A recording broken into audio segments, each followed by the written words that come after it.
Hello friends, आप सभी साथियों का अपने यूट्यूब चैनल सत्या एजुकेशन में स्वागत करता हूं। फ्रेंड्स, आज हम इस वीडियो में भारतीय शिक्षा आयोग के बारे में पढ़ेंगे। क्लास 2 है, यूनिट फर्स्ट है। हम इम्पोर्टेंट टॉपिक्स को आप लोगों को पढ़ाते रहेंगे, समझाते रहेंगे, क्योंकि सिलेबस इस बार बहुत ज़्यादा है। तो गाइस, सब्जेक्ट हमारी है समकालीन भारत एवं शिक्षा। गाइस, देर न करते हुए अपने टॉपिक पर बढ़ते हैं। भारतीय शिक्षा आयोग। भारतीय शिक्षा आयोग 1882 से 1883 तक इसका पीरियड काल था। भारतीय शिक्षा आयोग जो है कैसे बना, इसके बारे में पहले जानते हैं। जो 1857 क्रांति हुई थी, उसमें भारतीयों ने इंडिया कंपनी ने शासन के विरुद्ध, जो अंग्रेज थे उनके विरुद्ध आंदोलन शुरू किया था, और जिसे हम 1857 की क्रांति के नाम से जानते थे। उस समय जो इस आंदोलन को दबाने के लिए ब्रिटिश सरकार ने भारत के शासन को स्वयं संभालने का निर्णय लिया था। लेकिन जब हमारा 1 नवंबर 1858 को ब्रिटेन की तत्कालीन सम्राज्ञी महारानी विक्टोरिया ने इस आशय का एक आदेश जारी किया कि इस देश में ब्रिटिश शासन, जो ब्रिटिश सरकार है, का सीधा शासन लागू होगा। सन 1861 में ब्रिटेन सरकार ने भारतीय वैधानिक अधिनियम पास किया, जिसके अनुसार भारत के प्रत्येक प्रांत में विधान परिषदों का गठन किया गया, जिसमें भारतीयों को भी प्रतिनिधित्व दिया गया। जो हमारी विधान परिषदों का गठन हुआ था, उसमें भारतीयों को भी प्रतिनिधित्व करने का अधिकार दिया गया था। जो हमारा ब्रिटिश शासन था, धीरे धीरे क्या हुआ, सुदृढ़ बनता गया। भारत में ब्रिटिश शासन को सुदृढ़ करने के बाद सरकार का ध्यान जो है भारतीय शिक्षा पर गया। जो हमारी सरकार थी, ब्रिटिश सरकार, उन्होंने भारतीय शिक्षा पर ध्यान दिया। ईसाई मिशनरियों ने इंग्लैंड में journal council of education India संस्था का गठन किया। इसके प्रतिनिधि मंडल ने लॉर्ड रिपन से भेंट की तथा भारतीय शिक्षा में परिवर्तन करने का निवेदन किया। जो हमारी भारतीय सरकार थी, उन्होंने लॉर्ड रिपन जो थे ब्रिटिश सरकार के, उनसे मिलने का निर्णय लिया और उनसे कहा कि भारतीय शिक्षा में कुछ परिवर्तन करें। लॉर्ड रिपन ने भारतीय शिक्षा नीति का पुनर्विचार करने का आश्वासन दिया। जो हमारे लॉर्ड रिपन थे, उन्होंने भारतीयों को आश्वासन दिया कि वो भारतीय शिक्षा पर पुनर्विचार करेंगे, सोच विचार करेंगे। अतः लॉर्ड रिपन ने 3 जनवरी 1882 को भारतीय शिक्षा आयोग का गठन किया। जो लॉर्ड रिपन थे, उन्होंने 3 जनवरी 1882 को भारतीय शिक्षा आयोग का गठन किया। इसमें जो सदस्य थे, 20 सदस्य रखे गए, जिसमें से 7 भारतीय थे। इस आयोग के जो अध्यक्ष थे सर विलियम हंटर थे। जो भारतीय शिक्षा आयोग बना, उसके अध्यक्ष सर विलियम हंटर को बनाया गया। अतः इसे हम हंटर कमीशन के नाम से भी जानते हैं। इसके सदस्य निम्न प्रकार हैं। अध्यक्ष जो थे सर विलियम हंटर थे, और सदस्य इसके 20 थे, जो कि निम्न प्रकार हैं।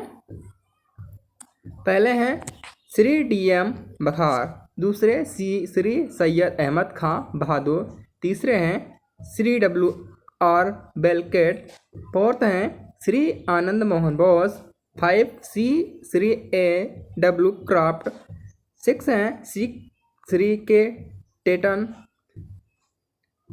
और 7th है श्री JT फाउलर, 8th है श्री AP हावेल, 9th है CHP जैकेव, 10 है श्री ली वारकर, 11 श्री रंगानंद मुदालियर, 12 है श्री W मिलर, 13 नंबर पे हैं श्री बाबू भूदेव मुखर्जी, 14 नंबर पे आते हैं Shri C Pearson, fifth number पे आते हैं श्री महाराज जितेंद्र मोहन टैगोर। 16 नंबर पे आते हैं श्री काशीनाथ त्रिवेंकर टैगोर। 17 नंबर पे आता है श्री जी थाई। 18 नंबर पे आते हैं श्री ए जीन। 19वें नंबर पे आते हैं श्री कॉलिन ब्राउनिंग। 20वें नंबर पे आते हैं श्री हाजी गुलाम। इस प्रकार के 20 सदस्य हंटर कमीशन में नियुक्त किए गए। सचिव बने श्री वी.एल. राइस। जो हंटर कमीशन था उसके सचिव जो बने श्री वी.एल. राइस बने। फिर आते हैं आयोग जांच के विषय। आयोग ने जांच के विषय में क्या सिफारिश की, क्या सुझाव दिए, उन्होंने क्या आदेश दिया, इस बारे में चर्चा करेंगे। पहला पॉइंट है कि क्या सरकार ने उच्च माध्यमिक शिक्षा के प्रति अधिक ध्यान देकर प्राथमिक शिक्षा की अवहेलना की थी। जो हंटर कमीशन थे उन्होंने सिफारिश की और जांच करने के बाद सुझाव दिया या फिर उन्होंने बताया कि क्या सरकार ने उच्च एवं माध्यमिक शिक्षा के प्रति जो अधिक ध्यान देकर प्राथमिक शिक्षा की अवहेलना करते थे। जो हमारी भारतीय शिक्षा थी उन्होंने प्राथमिक शिक्षा को बढ़ावा न देकर उच्च एवं माध्यमिक शिक्षा के प्रति अधिक ध्यान दे रहे थे। फिर है सेकंड, माध्यमिक शिक्षा के प्रति जो प्राथमिक शिक्षा की वर्तमान स्थिति क्या थी और उसके सुधार एवं विकास के लिए क्या उपाय अपनाने चाहिए, उसके विषय में भी हंटर कमीशन ने सुझाव दिया।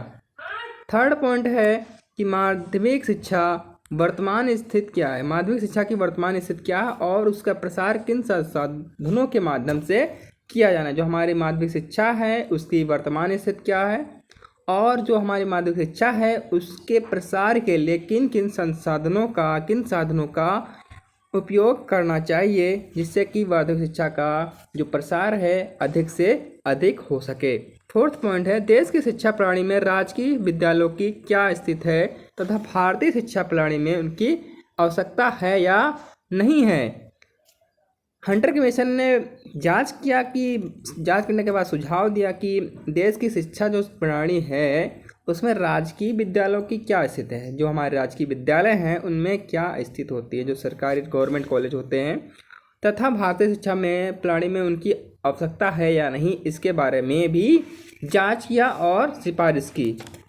फिर फिफ्थ पॉइंट है देश की शिक्षा व्यवस्था में मिशन स्कूलों का क्या स्थान है। जो हमारे मिशन स्कूल होते थे उनका भी देश की शिक्षा व्यवस्था में क्या योगदान है, क्या स्थान है, इसके बारे में भी जांच किया और जांच का विषय बना। फिर सिक्स पॉइंट है शिक्षा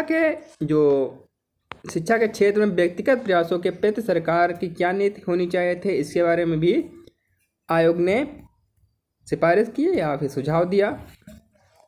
फिर सेवन्थ पॉइंट आयोग को 2 विषय आदेश दिए। जो आयोग को 2 विषय आदेश दिए गए कि पहला पॉइंट है कि इस बात की जांच करना कि 1854 के आदेश पत्र के सिद्धांतों को किस प्रकार क्रियान्वित किया गया था। आयोग ने कहा कि इस विषय में जांच करिए कि जो 1854 के आदेश पत्र के सिद्धांत थे उसे भारतीय आयोग ने किस प्रकार से लागू किया था, किस प्रकार से उस पर कार्य किया था, इस विषय में जांच करना चाहिए। फिर सेकंड पॉइंट है कि जो हमारे ऐसे सुझाव देना जिनको आयोग आदेश पत्र में निर्धारित की गई नीति को क्रियान्वित किया गया है। मतलब कि जो हमारे आयोग थे, जो हंटर कमीशन था, उन्होंने बताया कि जो आयोग आदेश पत्र है उसमें निर्धारित की गई जो नीति थी उसे किस प्रकार से क्रियान्वित किया गया था, इस विषय में भी जांच करना होगा। फिर आयोग के सुझाव और सिफारिश क्या थी। आयोग ने भारतीय शिक्षा के सभी अंगों और क्षेत्रों का गहन अध्ययन करने के पश्चात उनके संबंध में अपने सुझाव और सिफारिश को लिपिबद्ध किया। लिपिबद्ध मीन्स करना होता है कि एक नियम तरीके से एक पुस्तिका तैयार करना, फिर उस पर सुझाव लिखे जाते थे। उस सुझाव को कमीशन के पास भेजा जाता था कि उस सुझाव को इस प्रकार से लागू किया जाए। उनकी सिफारिश निम्न प्रकार थी। पहला पॉइंट है कि शिक्षा नीति जो हमारी एजुकेशनल पॉलिसी है उसके विषय में 5 सुझाव दिए गए थे जो निम्न प्रकार है। पहला पॉइंट है सरकार को राज्य विद्यालयों की स्थापना करनी चाहिए। जो हमारे राजकीय विद्यालय है, गवर्नमेंट कॉलेज है, उसकी स्थापना करनी की जो गति होनी चाहिए उसकी धीरे धीरे करनी, मतलब जो गवर्नमेंट कॉलेज है उसकी स्थापना धीरे धीरे करें। ये इसका मतलब ये नहीं कि एकदम से गवर्नमेंट कॉलेज बनाते रहो। फिर विद्यालयों के प्रत्यक्ष उत्तरदायित्व का जो उत्तरदायित्व होते हैं कॉलेज के, उसको अलग कर देना चाहिए।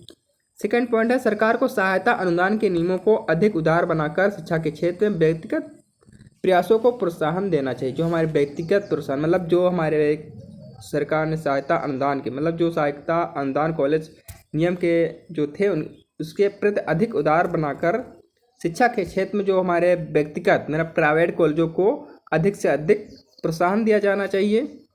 थर्ड पॉइंट है, सरकार को प्राथमिक विद्यालयों को स्वयं संचालन न करके उनका उत्तरदायित्व स्थानीय निकायों पर छोड़ देना चाहिए। जो हमारे जो गवर्नमेंट कॉलेज बने हैं प्राथमिक कॉलेज, उसको जो जिस स्थान पर बना होना चाहिए कॉलेज, उस स्थान पर ही उस आस पड़ोस के लोगों पर ही उसका उत्तरदायित्व या स्थानीय निकायों पर ही छोड़ देना चाहिए, जिससे कि वो स्वयं संचालन कर सके। जो उस स्थान पर स्थानीय निकाय लोग हों उसका स्वयं प्राथमिक विद्यालयों का स्वयं संचालन कर सके। उसका उस मतलब कि उस पर सरकार का कोई स्वयं का संचालन ना होकर वहाँ के स्थानीय निकायों के लोगों पर ही उसका संचालन होना चाहिए। फिर फोर्थ पॉइंट है, सरकार को माध्यमिक स्कूलों और कॉलेजों का प्रबंध जो है कुशलतापूर्वक कराने वाली जो व्यक्तिगत संस्थाओं को सौंप देना चाहिए। जो हमारे सरकारी कॉलेज सरकार ने बताया, ये यानी कि शिक्षा आयोग ने बताया, जो हंटर कमीशन था उन्होंने बताया सरकार को कि जो माध्यमिक स्कूल होने चाहिए, कॉलेज होने चाहिए, उनका जो प्रबंधन हो कुशलतापूर्वक करने वाली व्यक्तिगत संस्थाओं को, मतलब प्राइवेट कंपनियों को सौंप देना चाहिए, जिससे उसकी जो कॉलेज हमारे माध्यमिक स्कूल उनका कुशलतापूर्वक प्रबंधन हो सके, उसकी सुरक्षा हो सके और उसका निर्माण हो सके। फिफ्थ पॉइंट है, सरकार को भविष्य में केवल सहायता अनुदान के आधार पर स्थापित किए जाने वाले माध्यमिक स्कूलों और कॉलेजों की स्थापना को प्रोत्साहन देना। जो हमारे जो हंटर कमीशन था उन्होंने बताया सरकार को जो भविष्य में केवल सहायता या अनुदान के आधार पर जो स्कूल खोले जाएंगे माध्यमिक स्कूल या कॉलेज, उनको अधिक से अधिक प्रोत्साहन किया जाना चाहिए। फिर बी पॉइंट आता है कि प्राथमिक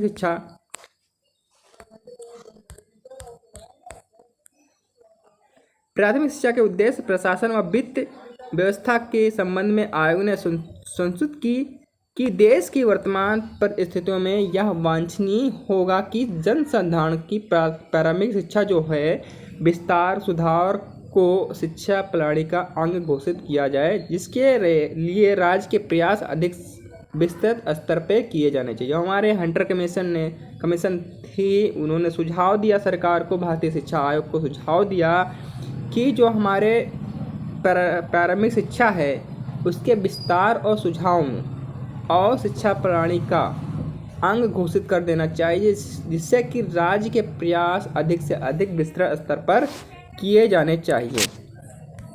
माध्यमिक शिक्षा क्या है, इसके बारे में सुझाव क्या दिया हंटर कमीशन ने। माध्यमिक शिक्षा के संबंध में आयोग ने सिफारिश की कि उन जिलों में जहां जनहित की दृष्टि से आवश्यक हो, वहां जहां के निवासी हाई स्कूल खोलने के लिए लायक हों, हाई स्कूल विद्यालय खोलने के लिए लायक हों या प्रगतिशील अथवा धनी ना हो, ऐसे जिलों में कम से कम एक मॉडल स्कूल यानी कि मॉडल हाई स्कूल सहायता अनुदान प्रणाली के अंतर्गत स्थापित किया जाना चाहिए। फिर है उच्च शिक्षा आयोग, मतलब उच्च शिक्षा के संबंध में क्या किया हंटर कमीशन ने कि उच्च शिक्षा के संबंध में हंटर आयोग ने संशोधित देते हुए कहा कि प्रत्येक कॉलेज को दिए जाने वाले अनुदान की दर का निर्धारण उसके शिक्षकों की संख्या, रख रखाव पर होने वाले व्यय, संस्था की कार्यकुशलता तथा स्थानीय आवश्यकताओं को ध्यान में रखकर किया जाना चाहिए। हंटर आयोग ने बताया कि हंटर कमीशन ने बताया कि जो हमारे प्रत्येक कॉलेज को दिए जाने वाला अनुदान होता है उसका निर्धारण कैसे होगा कि जो उसके उस कॉलेज में जो शिक्षक होंगे या रख रखाव पर जो व्यय होगा या संस्था की कार्यकुशलता तथा स्थानीय आवश्यकताओं को ध्यान में रखकर ही अनुदान का निर्धारण किया जाएगा। आयोग ने यह स्पष्ट किया कि सरकार को माध्यमिक शिक्षा की भांति उच्च शिक्षा के उत्तरदायित्व को भी मुक्त हो जाना चाहिए। जो हमारे माध्यमिक शिक्षा को जिस प्रकार से अलग किया गया था उत्तरदायित्व के लिए, उसी प्रकार उच्च शिक्षा के लिए भी उत्तरदायित्व से भी मुक्त कर देना चाहिए। डॉक्टर एन मुखर्जी ने अनुसार उन्होंने आयोग ने इस बात का अनुमोदन किया कि सरकार को कॉलेज शिक्षा के क्षेत्र में प्रत्येक कार्य करने से हट जाना चाहिए। जो हमारे सरकार के स्कूल होते हैं उनको प्रत्यक्ष कार्य करने के लिए हट जाना चाहिए, उनको अप्रत्यक्ष मतलब इनडायरेक्ट रूप से कार्य करना चाहिए, बल्कि ना कि डायरेक्ट रूप से। नारी शिक्षा के विषय में उच्च जो हंटर कमीशन है उन्होंने क्या सुझाव दिया कि स्त्री की उन्नति के लिए आयोग ने निम्नलिखित सिफारिश दी। पहले पॉइंट पे आता है कि जो हमारी बालिकाएं होती हैं, बाल विद्यालयों को उदार आर्थिक सहायता। जो हमारी बालिकाएं होती हैं, लड़कियां होती हैं, विद्यालय में एडमिशन होने के बाद उनको आर्थिक रूप से सहायता प्रदान करना चाहिए, यानी कि आर्थिक उदार भावना दिखानी चाहिए। सेकंड पॉइंट है बालक, जो हमारी बालिकाएं हैं विद्यालयों के अनिरीक्षण के लिए निरीक्षकों की मतलब जो हमारी लेडीज शिक्षक होती हैं उन्हीं की व्यवस्था करनी चाहिए। थर्ड पॉइंट है बालिकाओं के लिए छात्रवृत्ति एवं निःशुल्क शिक्षा की व्यवस्था होनी चाहिए। फोर्थ पॉइंट है बालिकाओं के प्राथमिक विद्यालयों के लिए सुगम पाठ्यक्रम का निर्माण करना। सुगम पाठ्यक्रम मतलब होता है सरल से सरल पाठ्यक्रम का निर्माण प्राथमिक विद्यालयों में करना चाहिए बालिकाओं के लिए। फिर है फिफ्थ पॉइंट है पर्दे में रहने वाली बालिकाओं के लिए उनके घरों पर शिक्षा देने के लिए अध्यापकों की नियुक्ति करनी। जो हमारी बालिकाएं हैं जो घर से पर्दे में रहती हैं वो कॉलेज नहीं जा सकती हैं, उनको घर पर शिक्षा देने के लिए अलग से अध्यापिकाओं की नियुक्ति करनी चाहिए, ऐसा हंटर कमीशन ने बताया। फिर आता है मुस्लिम शिक्षा आयोग। मुस्लिम शिक्षा पर सन 1982 में मुस्लिमों की शिक्षा बहुत पिछड़ी हुई दशा में थी। जो हमारी मुस्लिम शिक्षा थी वो बहुत पिछड़ी हुई थी 1982 में। अतः आयोग ने इसके प्रसार के लिए निम्नलिखित सुझाव दिए। पहला पॉइंट है प्राचीन ढंग से मुस्लिम विद्यालयों को प्रोत्साहन देना। जो प्राचीन ढंग से मतलब जो हमारे मुस्लिम विद्यालय होते थे उनको प्राचीन ढंग से, जो हमारे प्राचीन काल में शिक्षा चलती थी उनके आधार पर मुस्लिम विद्यालयों को प्रोत्साहन दिया जाता था। फिर सेकंड पॉइंट है मुस्लिम शिक्षा संस्थाओं को उदार आर्थिक सहायता। जो हमारे मुस्लिम शिक्षा विद्यालय खोले जाते थे उनको आर्थिक रूप से कुछ न कुछ उदार भावनाएं या कि आर्थिक सहायता प्रदान की जाती थी। थर्ड पॉइंट है मुस्लिम प्राइमरी स्कूलों के निरीक्षण के लिए मुसलमान विद्यालय निरीक्षकों की आवश्यकता। जो हमारे मुस्लिम प्राइमरी स्कूल होते थे उनमें हंटर कमीशन ने बताया कि उसमें मुसलमान विद्यालयों में मुसलमान शिक्षक की नियुक्ति करनी चाहिए। फिर है फोर्थ पॉइंट मुसलमान शिक्षकों के प्रशिक्षण के लिए प्रशिक्षण संस्थानों की स्थापना करें। जो हमारे मुसलमान शिक्षक होते थे उनके प्रशिक्षण के लिए अलग से प्रशिक्षण संस्थानों की स्थापना करनी चाहिए। फिफ्थ पॉइंट है मुसलमान छात्रों के लिए प्राथमिक स्तर से लेकर उच्च शिक्षा के लिए उच्च स्तर तक छात्रवृत्ति की व्यवस्था करनी चाहिए। जो हमारे मुसलमान छात्र होते थे उनको प्राथमिक स्तर से लेकर उच्च स्तर तक छात्रवृत्ति की व्यवस्था करनी चाहिए उनको, भारतीय शिक्षा आयोग को। भारतीय शिक्षा आयोग के गुण क्या हैं? पहला पॉइंट है कि इस आयोग का सबसे बड़ा गुण यह है कि इसमें वुड स्पेस में घोषित शिक्षा नीति 1854 में केवल उन्हीं तत्वों को मोहर लगाई गई थी जो भारतीयों के हित में थी। जो भारतीयों के हित में थी उन्हीं तत्वों पर केवल 1854 में मोहर लगाई गई थी। सेकंड पॉइंट है इस आयोग ने प्राथमिक शिक्षा का भार स्थानीय निकायों पर छोड़कर जन शिक्षा का मार्ग प्रशस्त किया। जो हमारे भारतीय शिक्षा का जो भार था स्थानीय निकायों पर छोड़कर जन शिक्षा मतलब लोगों की शिक्षा का मार्ग प्रशस्त कर दिया। थर्ड पॉइंट है इस आयोग ने प्राथमिक शिक्षा का माध्यम क्षेत्रीय भाषाओं को बनाकर जन शिक्षा का मार्ग प्रशस्त किया। जो हमारी माध्यमिक शिक्षा का माध्यम था जो क्षेत्रीय भाषा होती थी, जिस क्षेत्र में जैसी भाषा बोली जाती थी उसी भाषा पर शिक्षा का मार्ग प्रशस्त किया गया। फिर है फोर्थ पॉइंट भारतीय शिक्षा आयोग ने पहली बार विभिन्न स्तरों की शिक्षा के लिए उद्देश्य अलग अलग निश्चित किए। जो हमारी भारतीय शिक्षा होती थी प्राथमिक स्तर पर उद्देश्य अलग होते थे, माध्यमिक स्तर पर उद्देश्य अलग होते थे, उच्च स्तर पर शिक्षा के उद्देश्य अलग होते थे। ये पहली बार हुआ था। फिफ्थ पॉइंट इस आयोग ने सहायता अनुदान की शर्त सरल तथा उदार बनाने की सिफारिश की। जो हंटर कमीशन ने थी उन्होंने सहायता अनुदान की शर्त जो थी, जो नियम था, उसको सरल तथा उदार बनाने की सिफारिश की गई थी। अब आते हैं शिक्षा आयोग के दोष क्या थे। जैसे गुण होते हैं वैसे ही उसके दोष भी होते हैं। पहला पॉइंट है, सरकार जो इस आयोग ने सरकार का शैक्षिक उत्तरदायित्व सीमित कर दिया। शिक्षा के क्षेत्र में भारी उथल पुथल हुई थी।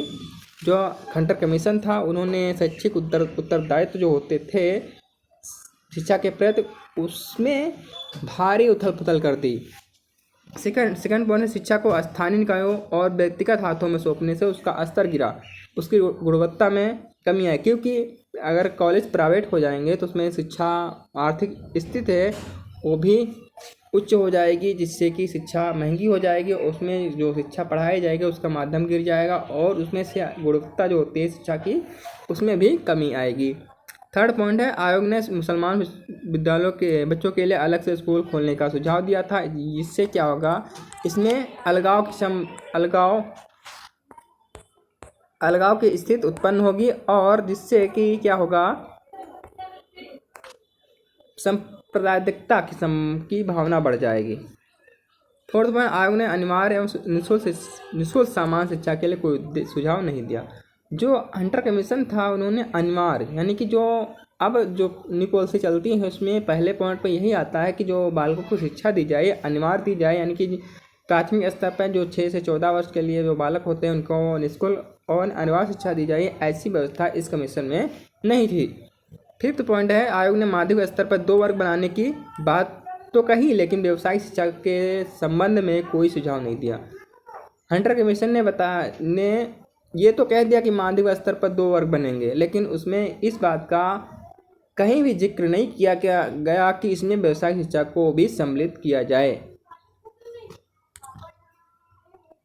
अगर इस टॉपिक को अच्छे से समझ आया हो तो इस वीडियो को लाइक और शेयर करना ना भूलें, जिससे कि आपको तथा आपके फ्रेंडों को भी इस वीडियो का लाभ मिल सके। वीडियो अच्छी लगी हो तो लाइक और शेयर करिए और हमारे चैनल को सब्सक्राइब कर लीजिए, जिससे कि इसी प्रकार की वीडियो आपको मिलती रहें। तब